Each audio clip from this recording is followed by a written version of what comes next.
Hello and welcome to the latest in the interview series here on Back of the Net. If you are new to the channel, please make sure you subscribe to us, and why not hit the like button too, if you like it.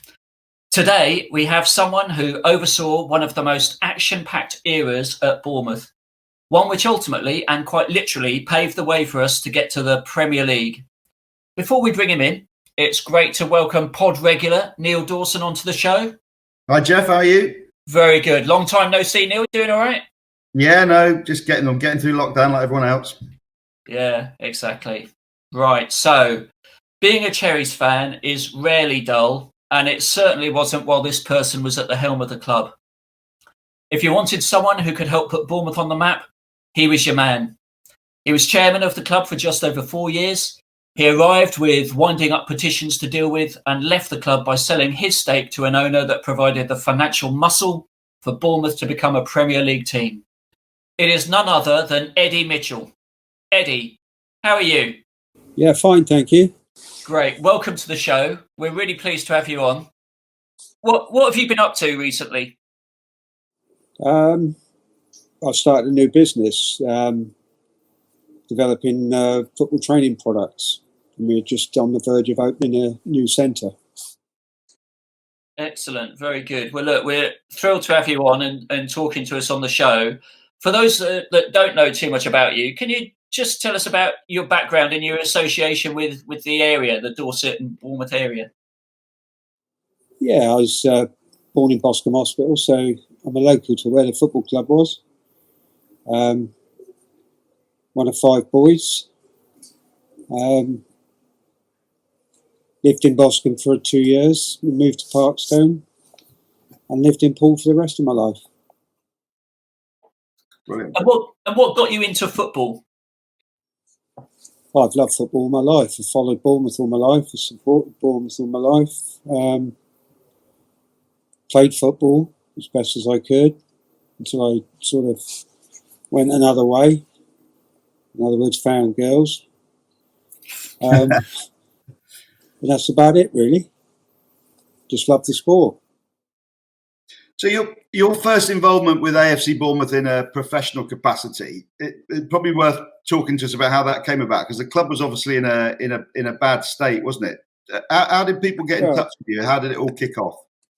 Well, the club was came out of administration, and just after it came out, I had a phone call from Jeff Mostyn, asked me if I'd joined the club and so I was interested in it. And I think at that time, I also had a phone call from Abdul Jaffer and a few other people, and it just sounded to me like it's just a lot of squabbling, so I backed away from it. And then about a year later, I was in Dubai and had another phone call from Jeff Mostyn, talked to him in depth about it, and agreed to meet, really.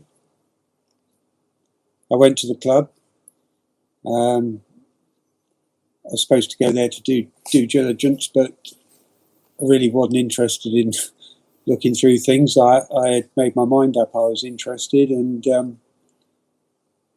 felt it would be a good challenge. I never in my life imagined that I would ever have the opportunity, especially from a younger age when I was, younger and supporting the club before I really got into business. So I never imagined I'd have the opportunity to get involved.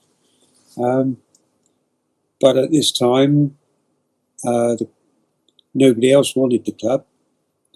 I think the club was probably another 3 or 4 days away from going into administration, which would have taken them out of the Football League. And with the backing of my family, I decided to pay the guy what he wanted for his shares. And I did. And that was, I can't remember the guy's name now, but he was from up country. I think Mostyn had sold him the shares. I insisted on 51%, or at least 50% on one share that I could have an option on to buy, to give me the majority shareholding, and that was agreed, and the deal went through. Do you think it was a help or a hindrance being a fan of the club? Oh, it's a great help, really. I mean, I don't think I'd have done it if I wasn't. I did come from Dorchester, where I'd spent 4 years as chairman, but I went down there for a different reason, really. I went down there to try and assist my son with his career, which he wanted to be a footballer. So I got involved down there, but really I wouldn't have got involved with, the only other club that I would have got involved with was Poole Town. When you buy a business, no matter what due diligence you do, you still, when you get hold of it, you still uncover a couple of drains and some things pop out. How bad were those first sort of few months? Well, I did no due diligence, really. I've never really read a contract in my life. Right. I've always perhaps got somebody to cast their eye over it, and, but if I get a feeling that I want something, I tend to want to go for it. But when I did actually get involved with board meetings and trying to find out how things were, it was a big eye opener. Yeah, there was things that coming out of the woodwork which I didn't imagine. There was very deep bad feeling in the club, especially at boardroom level, and lots of conflicting stories. But I just knew what I wanted to do. Yeah. Without wanting to make this sound like a job interview, what did you think that you could bring to the table when you did join? A philosophy of hard work, not money. And obviously the hard work will, usually bring success, and that's what it did. I bought the shares, so I put money into the club that way. And I was trading at probably 15 to 20 million pounds at that time, or just before that time. So I used a lot of contractors and people I knew. So I went and stole a lot of money off them, really, telling them they had to contribute to signboards and tarmac and stuff like that. And and bullied them, really. Because they wanted to keep my business going, and I'd given them a lot over the years, and it was sort of payback time. It was very noticeable. One of the first things you did was really tidy up the exterior of the ground, which had been decrepit for years. Was that a deliberate thing to make the club feel a little bit more professional about itself? Well, when I went to the club for the first time in probably 10 years, it was to watch the Poland versus England junior game. And I went over there. I was driving a Bentley at the time. And my son asked me if he wanted to go. So I said, yeah, I'll come with you. When we got there, we saw there's a sign up saying it's full. So I had to turn around in the old dusty car park and to go back out. And one of the attendants came over to me and said, "Cool, you haven't come over here to rescue the club, have you?" And I said, "What do you mean by that?" He said, "Oh, we need some help." And I said, "No, mate, no, I'll just come and watch the game, but I see you're full." He said, "I'll get you in." So anyway, he toddled off and came back about 5 minutes later and took us into the disabled part, and we watched it from the disabled row in the front. It was a freezing cold night. And I saw that, something that night just triggered something inside me. And it gave me a lot of confidence. I don't know why, but it did. But as regards to tarmac in the car park and tidying the front of the place up, no, that just came with my natural ability to start to create good environments. I've built over 1,000 houses, lots of them are sold for many millions of pounds. And to get that sort of money for a property, you've got to make it smart and nice and desirable. So I saw that as my task more than anything at the club. When I went over, it's something that I really, really do enjoy. My first job at the club was on a Saturday morning. I got there at probably 6:30 in the morning. I travelled back from London quite often and driven by the sign, which said, at the time it was a yellow sign, said Bournemouth Football Club on it, but it was absolutely black. So my first job was to pull over at the side of the road with some cleaning gear, which I bought from Howe, much to my wife's disgust. And at 6:30 in the morning, I cleaned the sign, and underneath the black, it was yellow, and it really did. I thought, great, that's what I'm doing. Just subconsciously, I'm going to clean the place up, and I'm going to make it like one of my houses, where people wanted to go. I mean, sometimes I'd open a show house. People would be queuing half a mile down the road to have a look around it because it was something special. Yeah. And I think by doing what I did, by improving the front, tarmacking, landscaping, which was already obligated to be done to the council, it gave a different feel to the place. And I could feel that the improvements didn't shock people, but were quite surprised that it was going in that direction, and I was forcing it in that direction. There must have been I was going to say there must have been a lot of goodwill to build on at that time, because that was the -17 season. We just survived being chucked out of the league. There must have been a momentum to build on with Eddie in charge as well. There was a momentum on the pitch to build on, which was nothing to do with the club as regards to the off-field activities. The off-field activities, there wasn't a lot to build on. I know the supporters were pleased that they managed to stay up in the Football League. But one of the things which played into my hands was the fact that the club was embargoed, which means I couldn't buy any players if I wanted to. Yeah. And it locked the players that they had there into each other.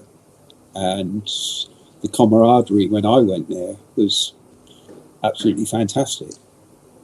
The boys just worked together so well, and Eddie and Jason had, pulled off that miracle, and so had the boys that were there. And so I didn't have to worry about on the field, which was great. It let me see what I could do off the field, fending away the bailiffs and begging the landlord and things like that. The tax man, I got to know him personally, so I spoke to him so much to keep him at bay, and it was a great challenge. But to do something like that, you've got to put your heart and soul into it, and people perhaps perceived that I was arrogant and not the right person to run the club, but they had seen somebody that perhaps wasn't arrogant run the club for the last, I don't know how many years. Jeff Mostyn was there before I got there, but his heart, I don't know. I mean, with the first thing I did when I actually got to the club after cleaning the sign, I made sure I'd had all the keys, and I went in every room, in every kiosk, in every cubicle of the toilets, ladies and men's, in every part of the stand, just to see what it was like, just to feel the club. And I'll never forget coming out of the North Stand and looking back at the West Stand, the hospitality stand, and I had to pinch myself to make it real, because it felt, how the hell am I in charge of all these seats that people are going to sit in?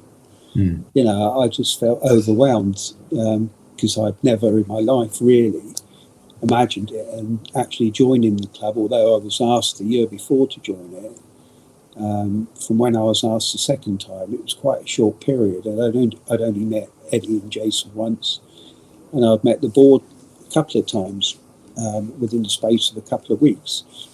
And after that, I ended up owning the club, or being the looking after the club for the supporters, should I say. I didn't own it, never wanted to own it.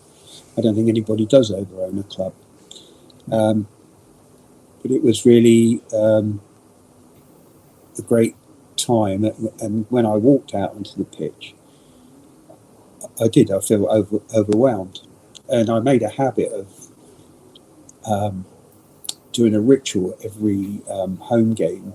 I'd get there at probably, I don't know, 6 o'clock in the morning with my dog, who was called Birdie, and we would go to the centre circle and we'd pretend to have the ball and run to each goal and put a couple of goals in each end, so that I thought, well, we'll win 4-0 today.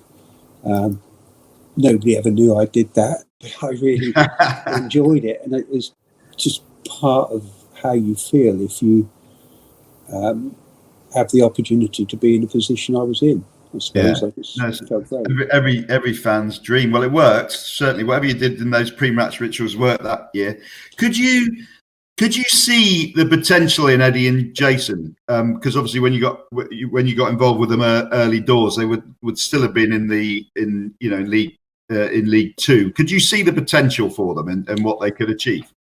Well, I could see the potential in the work ethic, whereas not so much with Jason, but I'm a person that likes to be first to work and last to leave, so that I can set the standard and set the work ethic. And it used to piss me off quite often that I would pull into the car park very early in the morning and Eddie's car was there, and it used to piss me off big time because he had got there before me. So I realised his work ethic. I mean, my very first meeting with Eddie, after the one that we had before I actually bought the shares in the club, we had a stand-up argument and ended up shouting and swearing at each other and telling each other to piss off. It was, and I could see that he was very much a similar character as to myself. He felt passionate about what he was doing and wanted to succeed and wasn't frightened to challenge anybody to make it succeed. So I could see it in Eddie. I didn't see it in Jason. I got to know Jason over the years and he was a likeable chap. I never really got very close to Jason. Wasn't already really, but I could see things in Eddie that reflected myself. Was promotion ever really a serious thought at the start of that season when you did take over? No, not to me. I didn't even think about what position we would end up in at the end of the league. I never feared that we would go down. Obviously, I went to every game and I loved watching every game, and I shout and swear and kick things if we, let goals in easily and things like that. But never gave the end position of the league any thought because I was too busy fending off things outside of the game, really. And was Eddie in this first stint at the club? Obviously, because we'll talk about his second stint later. But in his first stint, money was tight. Did he appreciate that, or did he come knocking on the door? Was he one of those managers that always wanted more cash, or was he respectful of the club's position? How did it work with your relationship with him? That's what I said. It was great for me because he couldn't knock on the door for cash. Right. He wanted, I think, for me to clear the debt, which would have given us more movability with getting rid of the embargo. But I certainly wasn't going to go in and clear £2 million worth of debt at the time, which is approximately what the club owed. So he really couldn't do that. I explained that to him in the very first meeting, and that was when we had the stand-up argument. I told him that I hadn't come in to pour my life savings into the club. I'd come in to set a proper work ethic and pass that on to everybody that came into the club. And in the end, we, kissed and made up, and it was fine. It was fine. How difficult was it in that first season, though? Because we did face HMRC big bills. We were close to going out of business again. How tough was it? Brett Pittman saved the club by his move to Bristol, which came at a very important time. it gave us, or gave me still, the money to carry on the momentum of improving the facilities, making it more attractive for players coming down. I mean, when I got there, everybody was using an ice bath. It wasn't an ice bath, it was a wheelie bin full of ice and water. The dressing rooms were absolutely appalling, the mould on the walls, and I don't know, it was just crap. And, you know, we set about improving those things to make it more attractive. So one of the jobs we did is went right through the dressing room and fitted it out, got a proper ice bath. These things were noticeable when players came and looked around. This is after the embargo was lifted, by the way. Yeah. But the work was done during the embargo because I had no money to, you know, I couldn't spend money on players. Yeah. Or Eddie couldn't. So, you know, I spent money on the club. And did Eddie accept that? Because obviously Brett Pittman was the leading light and top goal scorer. Was that a difficult decision, or was it just one that was accepted because Brett wanted a decent future? I think it was not to stand in Brett's way, really. That was the attitude, and I think that's how Eddie saw it at the time. Yeah. We never really sat down and discussed football in the first stunt that Eddie was there, before he went to Burnley. I just would let him get on with it, and as I say, I was so busy doing my thing. One of the times that sticks in my mind where I engaged with Eddie and Jason before they left to go to Burnley was we had a Notts County game down at the club, and it was being televised, and we were getting, I think it was 20 grand for the television, you know, to be on telly. And it pissed down with rain all day. And about 12 o'clock, there was talk of it being called off. So I had a workforce of about, at the time, I suppose 10 guys over at the club.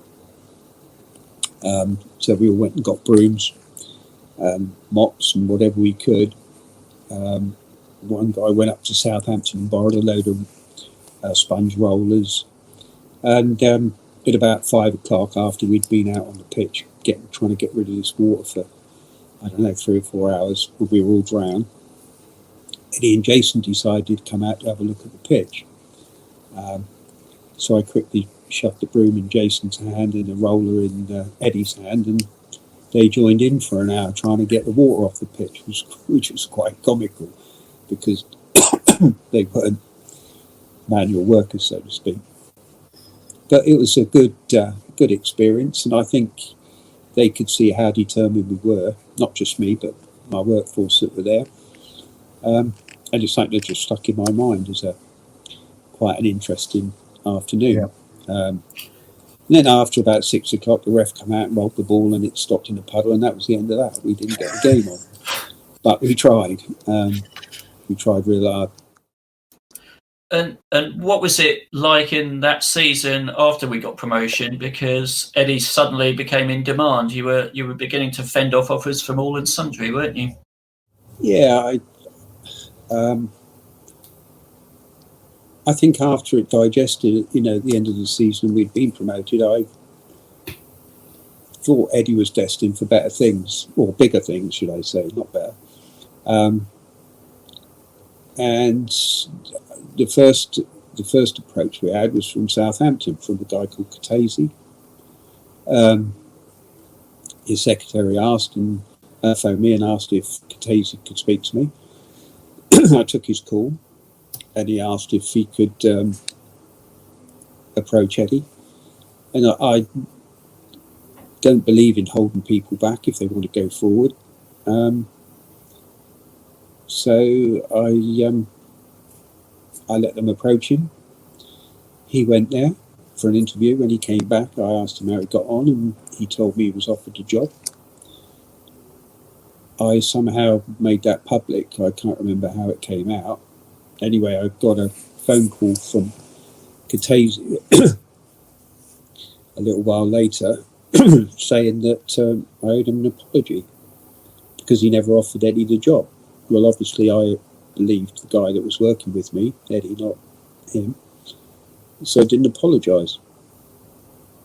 And consequently, we were playing Southampton a few months later, I think it was, and I got a notification saying that I wouldn't be allowed in the boardroom at Southampton because I still owed Katesi an apology.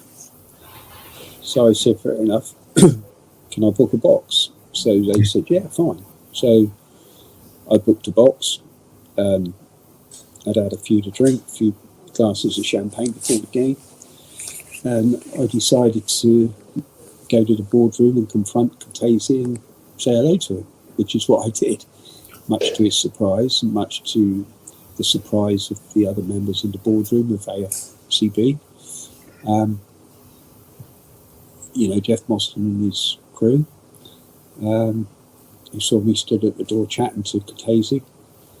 Anyway, I went back to the box and we watched the game, and I was with my friend, the Russian guy, and his family, my family, and it didn't really twig at the start, but they had put us in the box right in the middle of the Southampton supporters, and somebody had realised who we were, and we started to get quite a lot of abuse thrown at us. So, in my wisdom, I wanted to defend the club. So I told them we were 3 places above them in the league. And it sort of had guys trying to scramble over the railing to get into the box. So we had to get security, or the security came quickly, and stayed with us for the rest of that half. And then at half time, they moved us up to the end of the stadium where our supporters were in the box, new box. Yeah. So we just one of those occasions where my enthusiasm got us into trouble. We'll talk about some of the others in a bit, I think. But I remember that because I remember we were singing your name, weren't we? By the time you arrived in the second half, we could see you. Yeah, we were close to up. And so I remember that really clearly. I think was the next approach for Eddie was that Crystal Palace came in next, because obviously there was the whole where Eddie leaving's really fascinating topic to talk about, because there was the whole where we thought he was staying and then he was leaving. So was it Palace up after Southampton? No, it was Southampton, and from memory it was only Burnley after that. Oh, was it? This is from memory, and my memory isn't that good, but Burnley had made an approach. I spoke with Eddie in great lengths and tried to keep him, but it wasn't to be, and I knew that we needed the money anyway if we were going to get a decent fee for it. So I said I wouldn't stand in the way, Eddie, and he negotiated with Burnley. He came out and spoke publicly saying it wasn't going to go. Yeah. And then I think he had a change of heart. And off he went. Because that was a really weird period, because there was quite a clear I'm staying, and then 48 hours later there was quite a clear I'm going. Do you think that was just his change of heart, or was there anything else happened in between? No, nothing happened between. It's just... I think he might have slept on it and realised the opportunity was quite big. He was joining a championship club.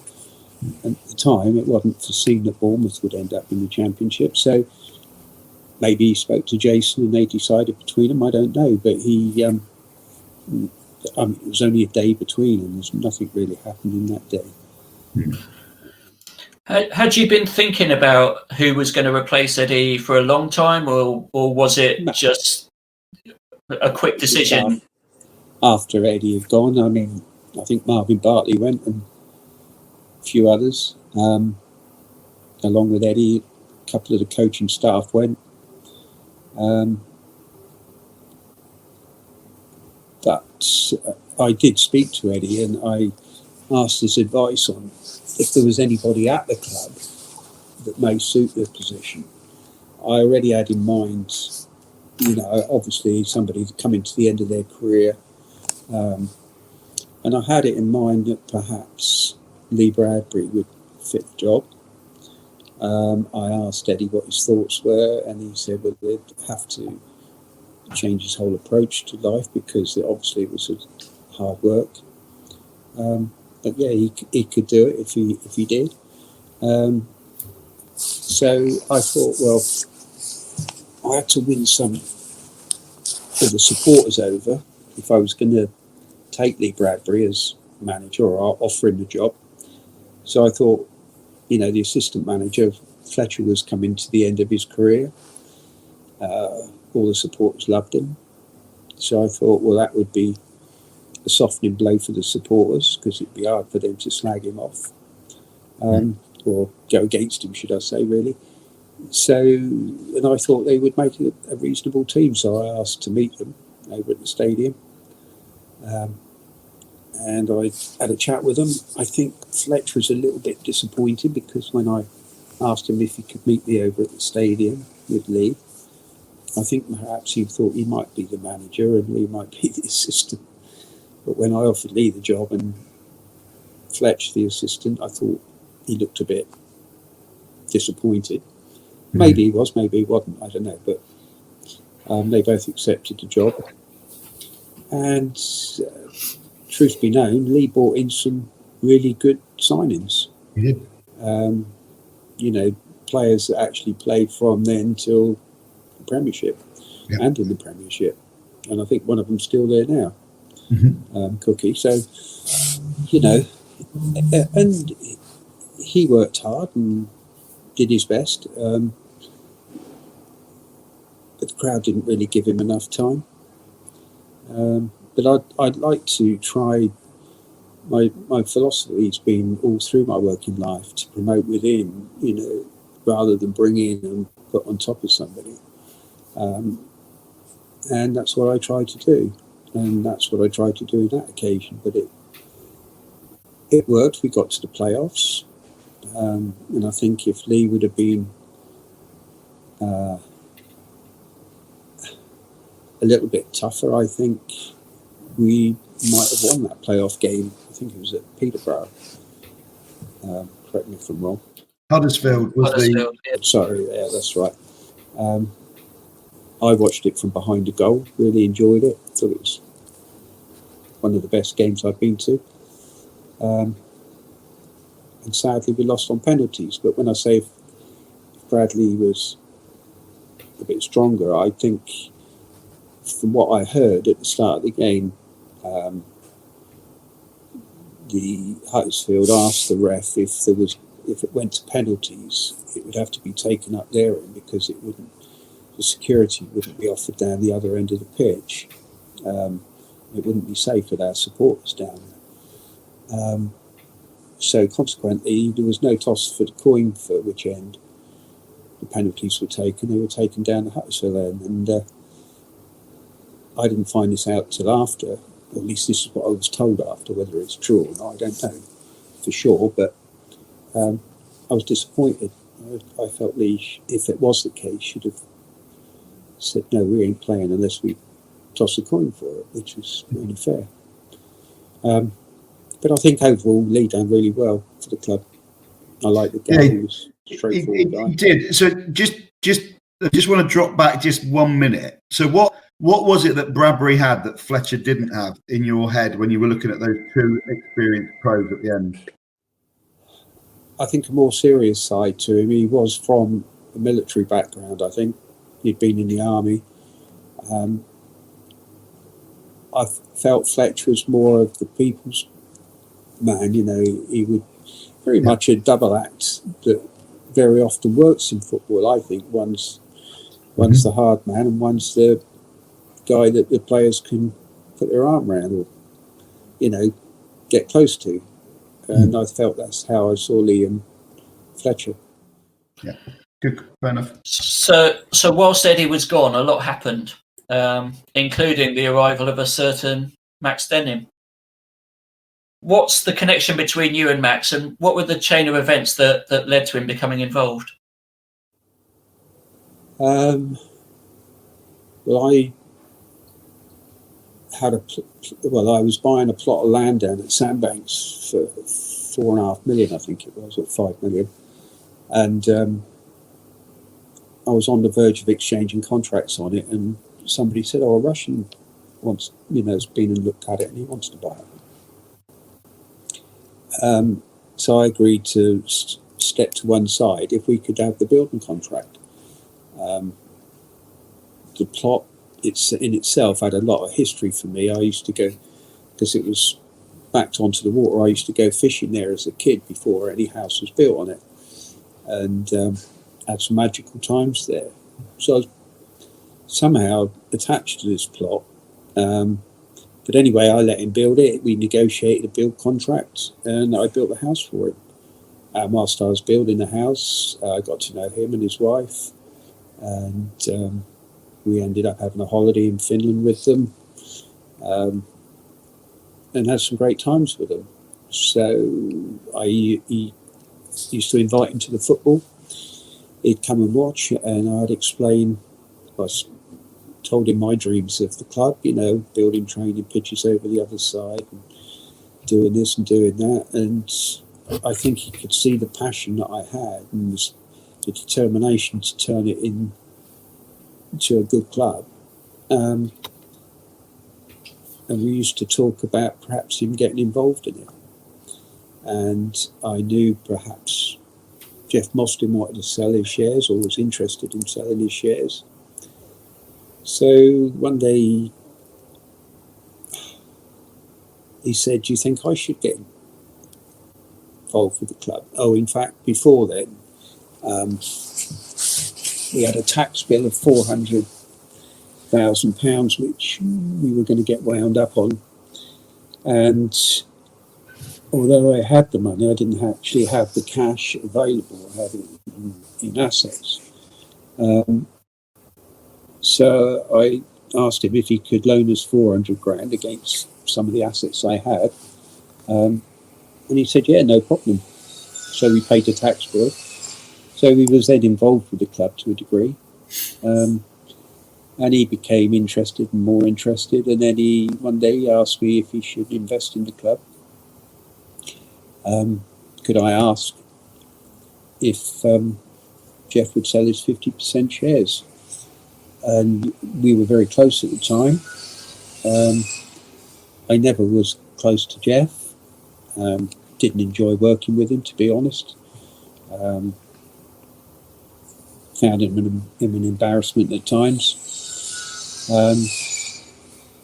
So it was pleasing for me to get Max involved, and Jeff said, "Yeah, I'd sell my shares," and that's what happened. So Jeff sold him his shares, but Jeff there must have been a deal done because Jeff still stayed involved with the club, didn't he? So did he stay on as a non-shareholder, or how did it work? He was a non-shareholder. I didn't remove any of his privileges. So he visited the boardrooms. I was not one for going in the boardroom, to be honest. When we used to go to the away games, I would usually go in the boardroom and say hello, have a drink, and watch the boys warm up, and just go in there at half time for a cup of tea. And then after the game, come back.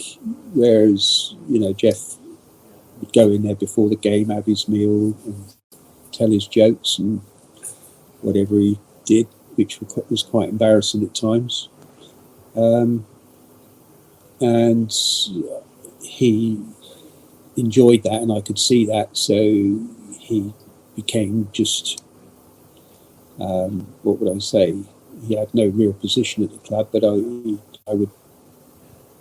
allowed him to come to the games as part of the club. Yeah. And he hosted the boardroom at home because I didn't particularly want him. What do you think Jeff Mostyn would make of you, Eddie? What do you think he says about you? Or do you not care? No, not really. He certainly don't like me, I know that. Yeah, interesting. So after that Huddersfield playoff, I mean, we had a tougher season after that. We kind of ended up mid-table. It was a more difficult season. There was a lot of players moved on. I mean, how difficult was that? And do you think that was the cause of it? It's one of the most difficult times for me at the club. As Max helped me with the development of the club, contributed towards the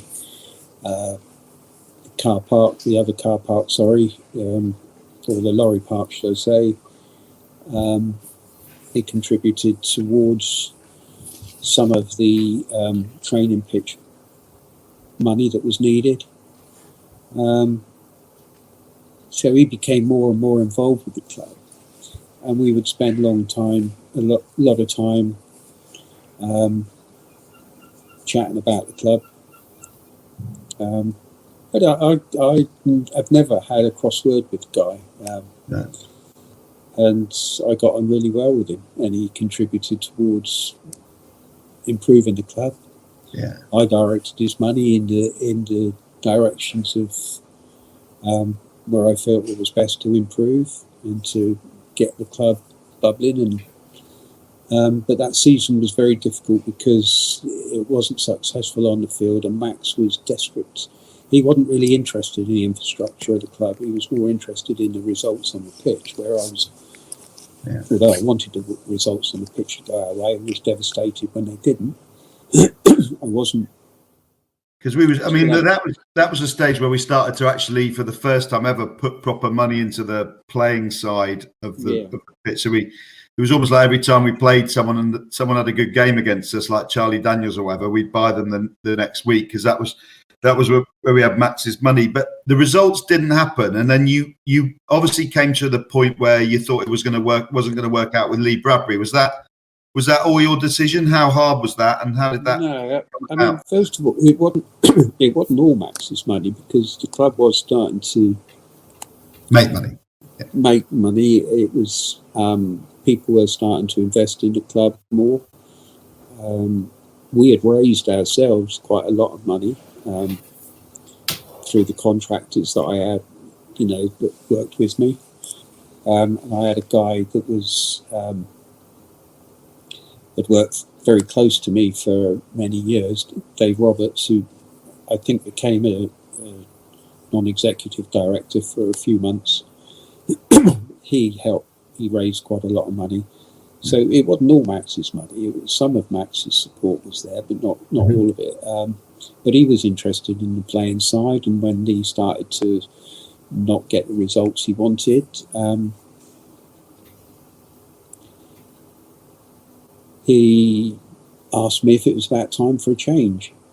And I didn't really agree with him, because I wanted to give Lee more time. But I could see that he was anxious to make a change. So I introduced him to Sean Brooks and Paul Groves, who were both very dedicated footballing people, very knowledgeable of the game, and a little bit different to Lee and Fletch, whereas they were very strict and had religious beliefs in what the players should and shouldn't do. And after meeting with them and chatting with them, it was decided that we would ask Lee to step down, and Fletch to stay at the club in another role. We did ask Lee to stay at the club and work with Sean Brooks and Paul. He totally refused, and was disappointed that the decision was made to let him go. And Sean and Paul were appointed manager and assistant manager. Towards the end of Lee's tenure, there was a much publicised story, you know what I'm going to say, don't you, about a certain changing room visit at half-time. I think it was the MK Dons game, I think.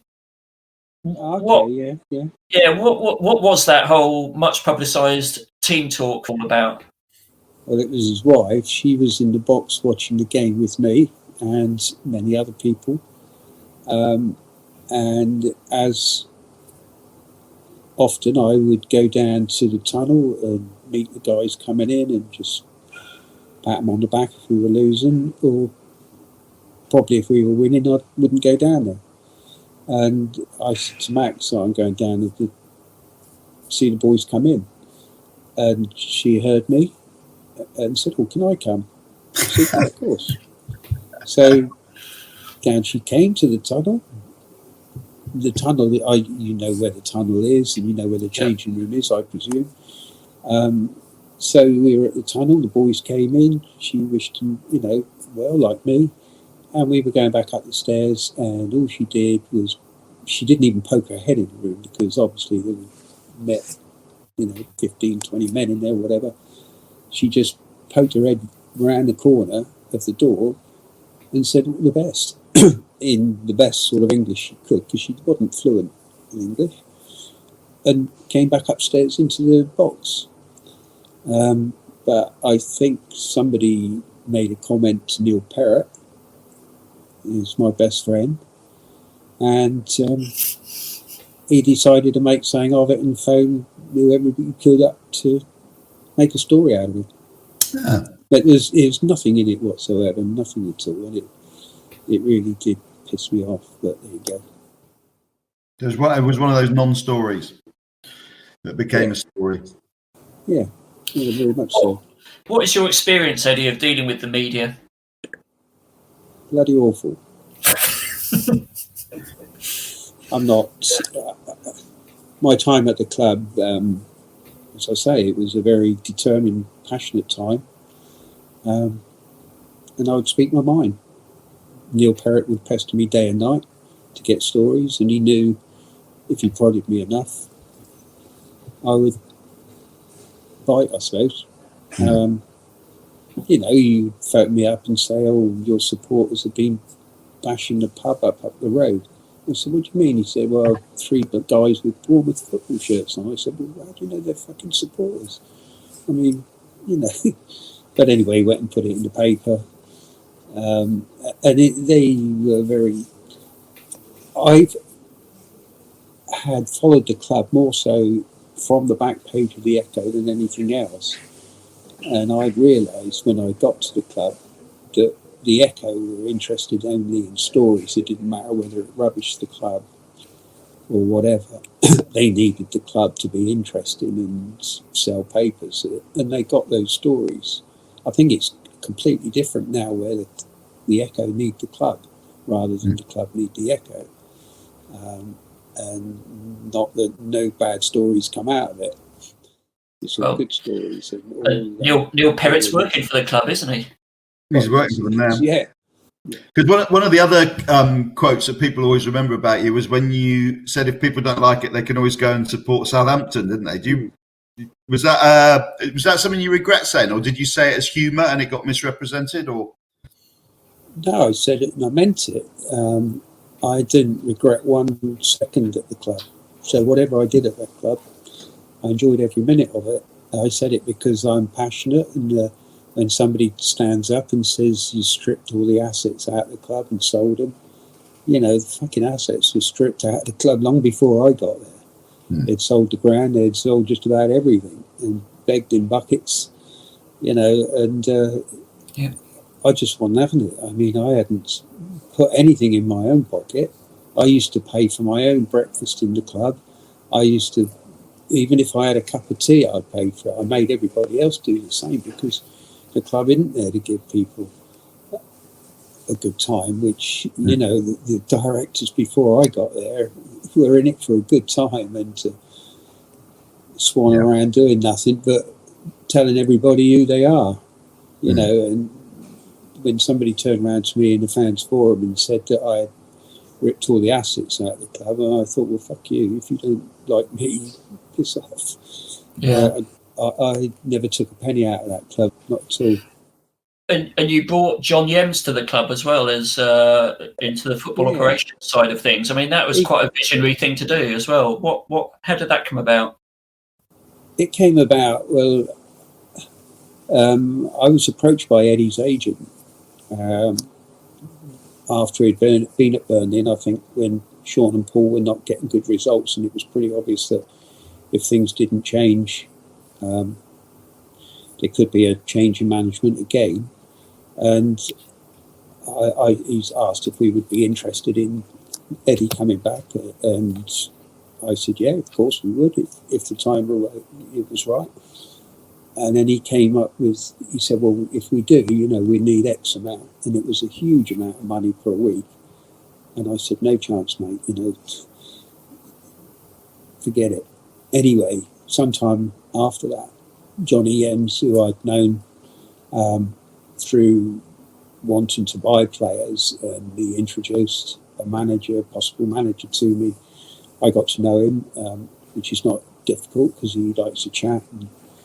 And we were talking, and at the time we were solidly looking for a new manager. Jeff Mostyn wanted Steve Cottrell to come in, which I actually went and interviewed at the Haven Hotel, and he wasn't for me, for sure. But Yemsy phoned me up and said, how about Eddie and Jason coming back? I said, no, they're too dear. He said, no, I can get them back. I can negotiate with Burnley and negotiate their wages and what have you. We'll come as a threesome. I'll come and join the club and I'll bring them back for you. So we negotiated over the period of time, 3 or 4 weeks. It was hard negotiations. Max obviously had a limit to what he wanted to actually pay Burnley for their services. He didn't know them. I obviously knew them and knew that they would be a good choice for the club. Other people were phoning up, like Robbie Fowler phoned up, and Ben Hoddle's agent came to see us, and a few others.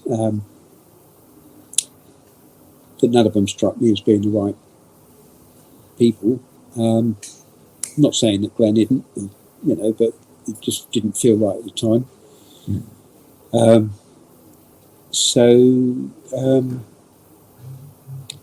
Yemsy was very persistent, and we talked with Burnley, and we talked with Eddie and Jason, or Yemsy did. I didn't actually speak to any of them. He carried out negotiations on my behalf, and I suppose we agreed terms 3 or 4 times, only to have Jason change the terms for his own personal benefits. And Yemsy would phone me up and say, oh, sorry, we've got to pay Jason this because it's outlaid this and done this. And anyway, at times I told them to piss off and forget it, but they didn't. Yemsy probably didn't transfer that to them.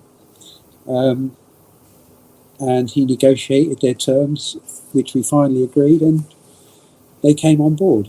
And I had advice also from my son, who had worked with Eddie or trained with the squad under Eddie and Jason.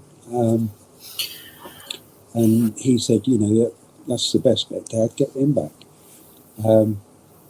My dog gave me some advice because I used to walk him every afternoon along the West Cliff, and it seemed every afternoon Johnny Ems would phone me with a different deal. So I beat the dog up.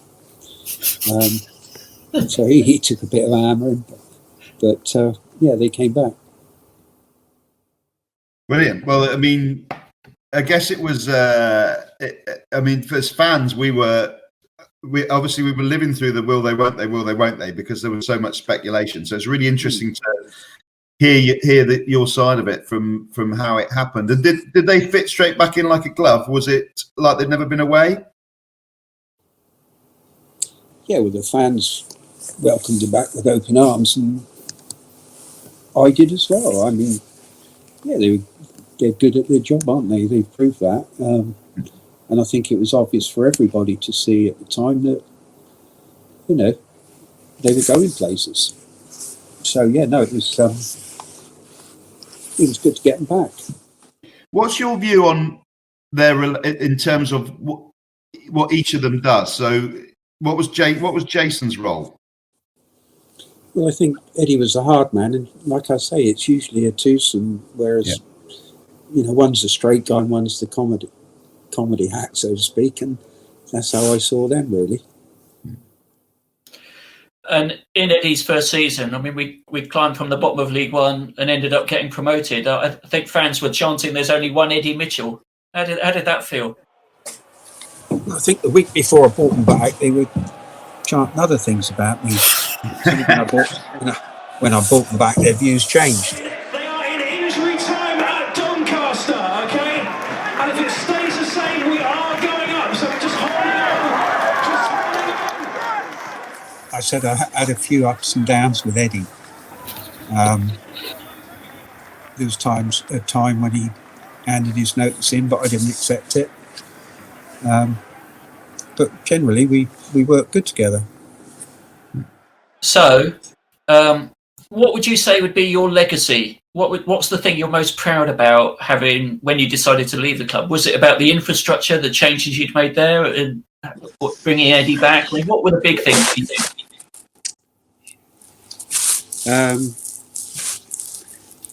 Well, nothing really. I just enjoyed every day I was there. I haven't really left a legacy. If you look up the records of who's won this and who's won that, you won't find anything to do with me in there. I just went in there and did a job, and when I felt it had gone as far as I could take it, I was slowly losing control of the decision making at the club. I could see that I'd built the North Stand, and that was largely out of the club's money. It just struck me as I either then took an interest in the football more, I don't mean interest in the football, but in the team and who comes in and who doesn't come in and things like that, which Max was very much involved with. Or carried on doing what I was doing. But there was not a lot left to do because I'd done most of it. So, people tend to go with the person who's got the purse strings, and it was obvious that Max had the purse strings to most people at the club. So I felt the loyalty to me was diminishing and growing for Max. So I thought, now's the time to get out, really. We were 6th in the championship when I left. It was always my ambition to be at the club when we equalled or beat Harry Redknapp's record of 6th in the championship. So I just felt it was right time to go. Do you regret not having had the Premier League years?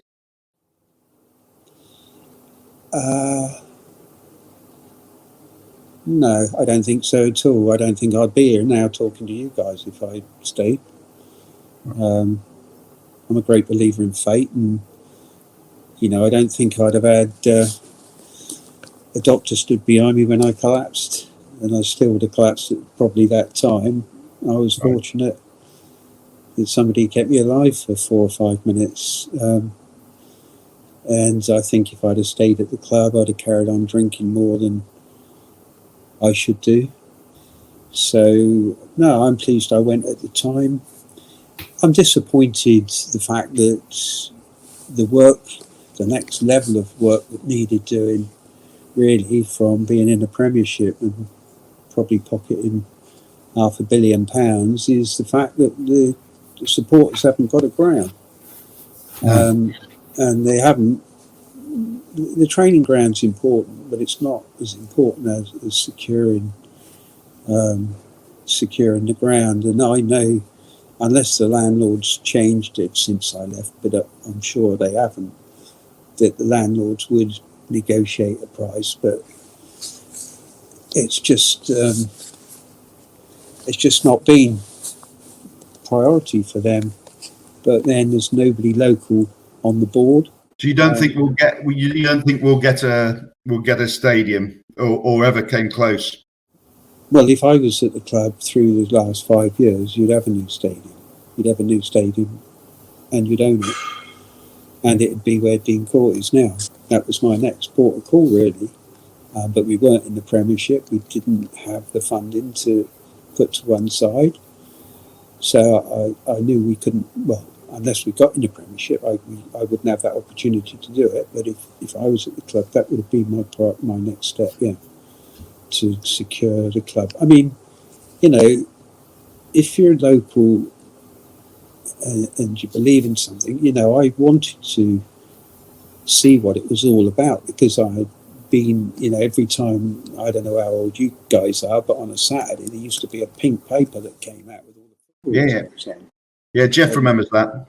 My dad used to get that, and I'd look at it, and I'd always look for Bournemouth's result, you know.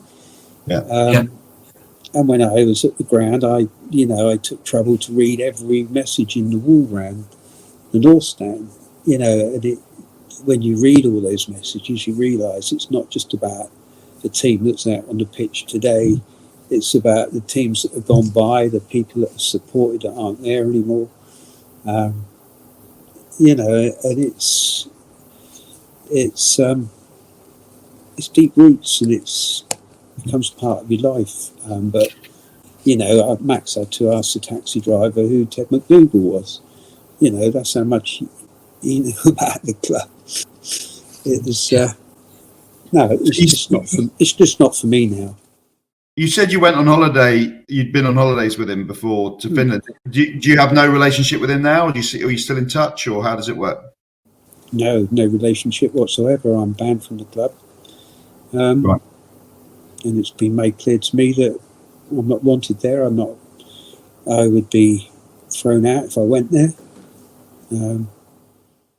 Is that because of a particular thing that happened, or just because of the breakdown of the with you leaving? It was. I actually fell out with my son-in-law at the time over issues, and I think they felt threatened if I was to stay there, because lots of people. I wouldn't say anything other than would tell me things about, you know, the supporters need this and want to do this, and you know, I would listen and try to act on it, and it just became very cliquey. It went back to how it was when I first went to the club. You know, when I, for instance, during my tenure there, I offered and took, I invited the kiosk girls in, who never actually got to saw the match because they were always in the dungeon, so to speak, under the North Stand and wherever. So I invited them in, and I could just feel the atmosphere when I walked in the door with them. I invited the guy who religiously cleaned up outside the front door every Sunday morning after the Saturday game, an old boy called Lynn, who used to bring me in chocolates if we get a home game for luck. Not chocolates, toffees. All he did was pull some of my fillings out. And I was eating them, but he was a lovely guy, and I used to help him on a Sunday morning, sweeping out the dog ends, and you know, it was just I tried to turn it into a different place, and it didn't sit well, and it just became cliquey, and they didn't want me around, and I think my falling out was just an excuse to get rid of me. So looking from the outside, Eddie, when last season, obviously it was a difficult year for the club getting relegated from the Premier League. Did you think that Eddie's work ethic made it kind of inevitable that if we got relegated, that he would leave the club again? I think he's very honourable, and I think he might have felt that he had failed. But I don't know the truth behind the scenes. I should think there's more to it. And I mean, Eddie loves that club. He loved the club. Whether he was local, I don't know, but I know he grew up in Verwood. Yeah, he was passionate about the club, and he would always try to do the right thing by the club. And were you? It's sad, very sad for me to see him leave. Yeah, very sad. Sad for all of us. And hypothetically, if you'd still been doing your job there, would you have given Jason Tyndall the role as his replacement? Well, I think in the first instance, I wouldn't have let Eddie leave. I would have, if given him some time to recuperate if he was exhausted. I don't think for one thing minute he was bored with the game. But no, I think the club wouldn't get a better manager, so I wouldn't have let him leave. But as Jason's done quite a good job since he's been in charge, so it'd be wrong to say that he's not right for the job. But long term, it remains to be seen. Are you still in touch with Eddie? No, not really. The time from when I was banned at the club, everybody at the club was banned from talking to me.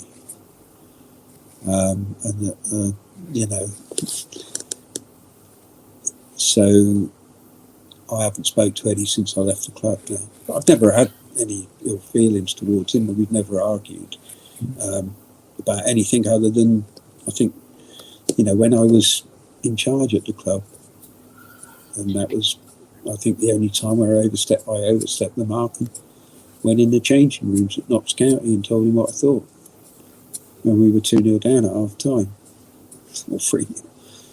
But other than that, no, if I saw him in the street, I'd give him a wave and say hello. But and how about another big Sandbanks person that's been in and out of buying properties, Harry Redknapp? Did you ever have much to do with him? Do you have a glass of Chablis at Rick Stein's together? Or I speak to him quite often on the phone. We're good pals. We used to go out and have a drink with our wives and that. We haven't recently because of what's going on, and I've been ill. But he's given me a lot of support since I've left the club. He's a lovely guy, promises a lot and delivers as much as he can. He's great. He's great. Eddie, I mean, you were known as, I think there's a nickname for you which was Marmite Eddie. Do you think that's a pretty accurate summation of how people have dealt with you over the years, or do you think? I mean, here you are. You're talking to the fans. What would you like to say to all the fans who've known you or perhaps didn't know you? Well, if they watch your podcast, they'll get to know a bit more about me, wouldn't they? Yeah, true. It's told you the way that I feel about the club and the fans, and I'm still in touch with some of the fans. They couldn't get banned from speaking to me. When I went in there was a silent majority and a noisy minority, and I had to take that noisy minority on, and I did, and I wasn't prepared not to.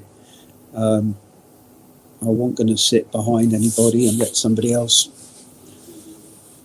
take it on the chin. I was there, and I was going to give a good fight as I could.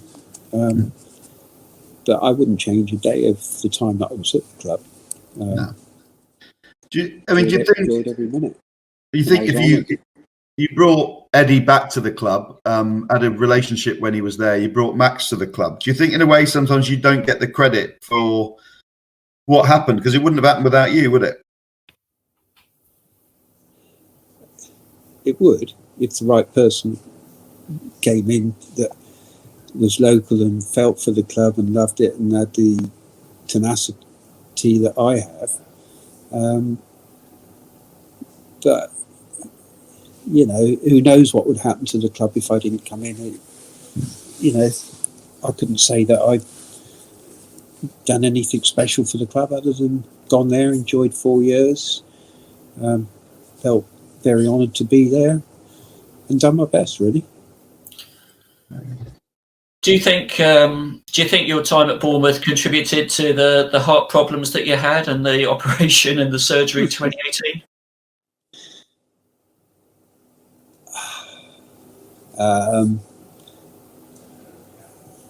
Certainly my,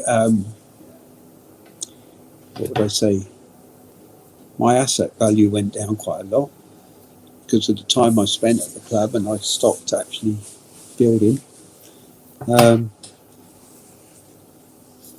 No, I didn't find the club stressful. I loved it. I couldn't wait to get up in the morning. I wouldn't have gone there at 6 o'clock in the morning most mornings if I didn't. I just couldn't wait to do something new. You know, it just gets inside you, and I just wanted to shock people by, you know, when it was closed, you know, at the end of the season, I wanted to make sure people come back and said, "Cool, look at that, look at that." You know, I felt so passionate. It was when the lorry park was all stones and everything else. You know, I'm sat in the stand after cleaning watching the cleaners clean all the seats and everything else, and some guys out there doing 360s. You know, a couple of guys in cars doing 360s around the car park, and the first thing I did, because all the dust was coming over the side where the stand wasn't built, is to go out and confront them. You know, on my own, with 3 or 4 guys there. You know, and I told them, you know, if they carried on, they'd have 10,000 people chasing them around, not picking me. It just, no, I don't think it did at all. No. Are you still a fan? Do you still watch the games on telly? Yeah, too right.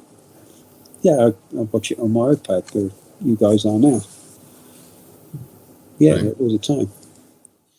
Good stuff. Well, look, what's next for you, Eddie? What are you looking forward to now? As soon as I give you boys a little boost, so perhaps I could tell you about what we're doing here. Yeah, do. Tell us.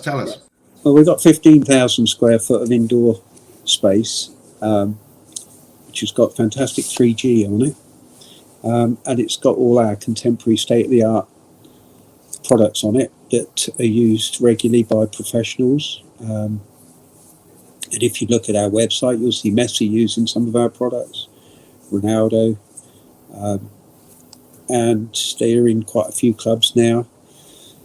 And they're in centres around the world. They've been used over 1 million times. So we're building a business with now probably £2 to £3 million turnover. We started from nothing. I started it with 2 or 3 university graduates who are football mad and Bournemouth fans. And I'm enjoying looking after them, teaching them the ropes of work and giving them work ethic. We've spent £250,000 fitting the place out. It's not only got football products, it's got boxing products, it's got sprint lanes, and a running hill, a 1 in 30 metre running hill. It's just state of the art, and we were due to open in February, but I don't think that's going to be possible now. But if anybody wants to Google it, it's ftylab.com.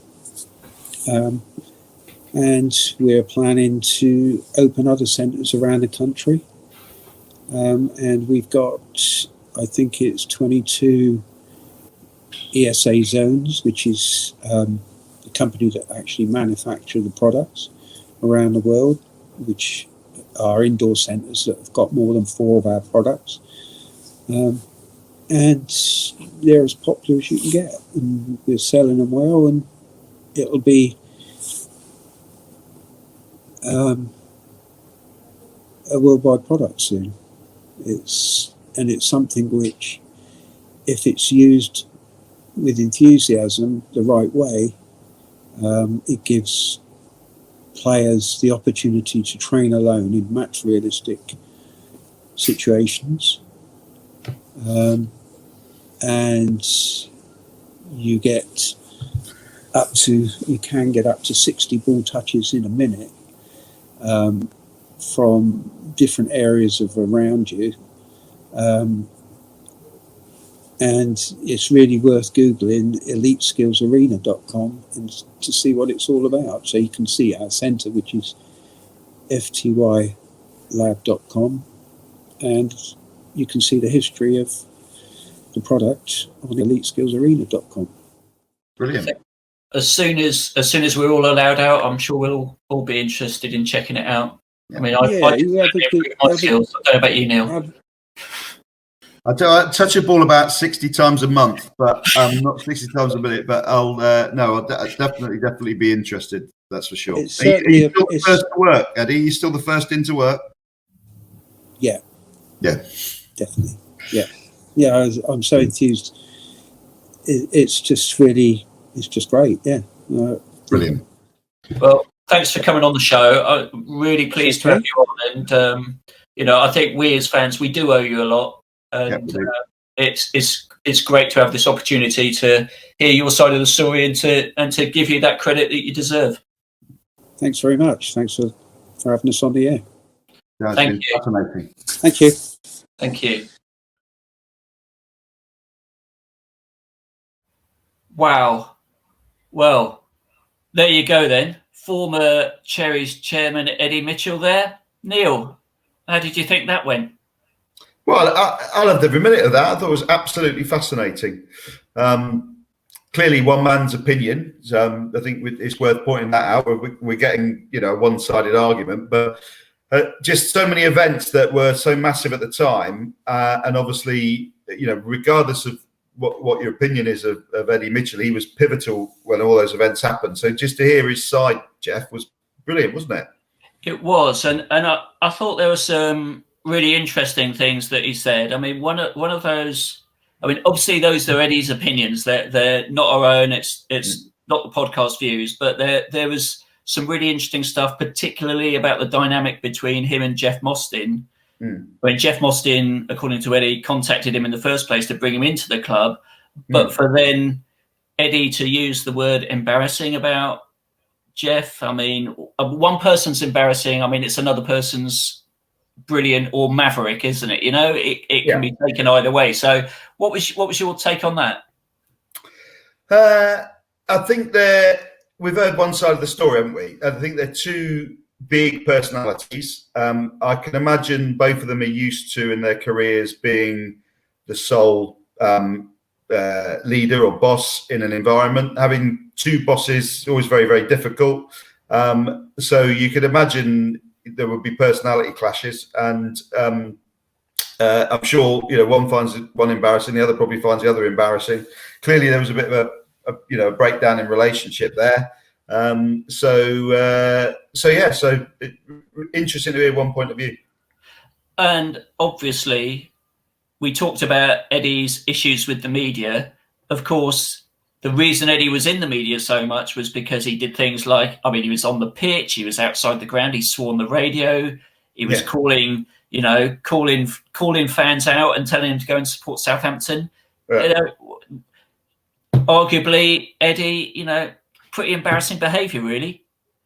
Himself, yeah. And I think, if ever we're fortunate enough to get Jeff to come on the podcast, I'm sure his view would be of that. They were both massive characters, and both have done things that I'm sure, as we all have, you'd look back and think, if I had my life over again, I might not have done that. But nothing malicious, I don't think, from either side. I've always found both of them, whenever I've watched them, to be highly entertaining. I don't mind people coming on pitches of it, I just think football's an entertainment business. It's a working class sport. It needs drama. So Jeff Mostyn's always been great on camera, dancing in the changing room, on promotion, firing champagne everywhere. Eddie Mitchell wore his heart on his sleeve. Both characters, I think we're lucky to have had them both. And another point that Eddie made was that Max was only interested in the playing side of the game, which, well, if your goal is the Premier League, of course you would be. Perhaps you wouldn't necessarily be so concerned about the infrastructure, particularly if there was somebody like Eddie in the club who looked after that. And I thought it was a little harsh to sort of call out Max for not knowing who Ted McDougall was, because I mean, you and I are of that age where we actually do know who he is and we remember, but a lot of fans coming to the club wouldn't necessarily know that anyway, apart from the fact you've got a stand named after him. No, I think even if you'd grown up in Britain, you might not know who Ted McDougall was. And the fact that Max grew up in Russia, that would be like expecting us to know who was centre forward for CSKA Moscow in 1973, isn't it? We wouldn't have a clue. So, no, I think, I wouldn't expect Max to know who Ted McDougall was. I think the whole thing with was he only interested in the playing side, not the infrastructure side? That debate is really critical to the nub of AFC Bournemouth. And I think we'll discuss that as fans for years to come, because the two really strong arguments, and I can go either way on it, and I have changed my mind several times. Did we need to invest money in the infrastructure and keep the club going forever? Well, now that we're back in the Championship, I wish we had. I wish we'd done what Eddie Mitchell had said and given ourselves a training ground and a stadium, because I think we'll look back on that as a golden opportunity missed. But when we were in the Premier League, there was something really exciting about bringing Nathan Ake and Jefferson Lerma in and being able to match the likes of Liverpool, on occasions. So would I have changed that? I don't, So now I'm looking back with wonderful hindsight, saying I wish we'd spent it on a stadium. At the time, I was saying let's keep the players going and let's stay here long enough to build a stadium out of the sale of those players. I don't think I don't know what you think, Jeff. I don't think there's a direct answer to that. Well, I think sometimes we get into this debate and it's presented as either one or the other, and maybe there is a middle way where we can achieve both. But we spent a lot of money in the Premier League, and a lot of that money arguably was wasted money. You look at some of the players we brought into the club who really did not perform and got shipped out, and we made big losses on them. So I think if we're better managed on that playing side, perhaps, then why can't we have it both? And I think sometimes we fall into a bit of a trap that it's either one or the other. I think the problem with investing in the infrastructure, if you do take that perspective, is, well, we don't want to slide down the leagues and go bankrupt again and have a 30,000 seater stadium that's empty. Like Darlington. Exactly, or Sunderland. Look at they've got fantastic facilities, but they're in League One. Yeah. So I think it is an interesting debate. It will continue. Lots of different sides to it. I'm sure the current regime are aware of the discomfort from the fans, and they're also aware how important having a proper stadium and a proper infrastructure is to attract in the right caliber of players, and you can't have one necessarily without the other. Mm-hmm. So it will continue to run and run. There was another thing I wanted to pick up on. Eddie said it had become a bit cliquey at the club. I mean, obviously he was being, frozen out, whatever. He wasn't flavour of the month, that's for sure. But I mean, cliquey, another word for that could be professional. After all, Eddie admitted there that he'd never read over a contract, which I thought was amusing. Don't know what you think about that comment. I think. Again, I think it's hard for us to say, because we're fans. We sit on the outside. We do a podcast. We'll never ever know what goes on in the echelons of power. I think most people I've ever known in my business life that have left organisations, perhaps not in the way that they want to, have talked about cliques, because that clique is just a coming together of the other people to decide that maybe that person's not right. Now, whether or not they were right, or whether or not Eddie Mitchell's right, we'll never know that, because we don't know what happened. But it doesn't surprise me when I hear people talking about cliques in any organisation, to be honest, because sometimes when you feel a little bit pushed out, you do think the other side's a clique. Indeed you do. And one final point that I thought was really interesting was Eddie's take on the past season and what happened with Eddie's departure. Obviously, as a man who brought Eddie back to the club, and I thought that was a fascinating part of the story, listening to all of that. But Eddie Mitchell was pretty clear that he would have tried everything to retain Eddie, and I don't doubt that for a minute. I don't know what you thought about that part of the conversation. Yeah, it was very interesting because, of course, that's the other massive unknown factor. It's never really come out no one has ever spoken. Jason's never spoken about it. Eddie's never spoken about it. Eddie Howe's never spoken about it. The board have never spoken about that whole period when Eddie Howe left. So Eddie Mitchell seemed to imply that he would have, had he been around, he'd have had the strength of relationship to talk him into staying. It would have been great if that had been the case. But we don't know. We don't know what happened. There was a mystery week where all we know was we went into the week positive, and Eddie was talking and about next year. We came out of the week with a surprise announcement to the fans on the Saturday, because it always looked like it would have happened at the start of the week was the obvious time. At the end of the season, had minds been made up. All I hope is that one day someone writes a book, or we get to find out what happened in that middle week. But certainly Eddie Mitchell seemed to imply that he would have been able to. Potentially Eddie was there for the talking round. So what we don't know is whether or not how hard that happened to people tried to talk him round, or didn't they? I don't know. Well, I'm pretty convinced there were an abundance of non-disclosure agreements covering what went on that week. And hopefully there's a time limit on them. They will expire. And we do get to read it in a book, because I think that would be, really interesting to see what did go on. It would be great. It would be great to know, because it was such a golden era. And it ended so suddenly, and I think as fans we'd all love to know. But like you say, it would probably be 20 years' time in Eddie Howe's autobiography once he's taken England to the World Cup final. Neil, thanks for that, and thanks for coming on. Really appreciate your company tonight.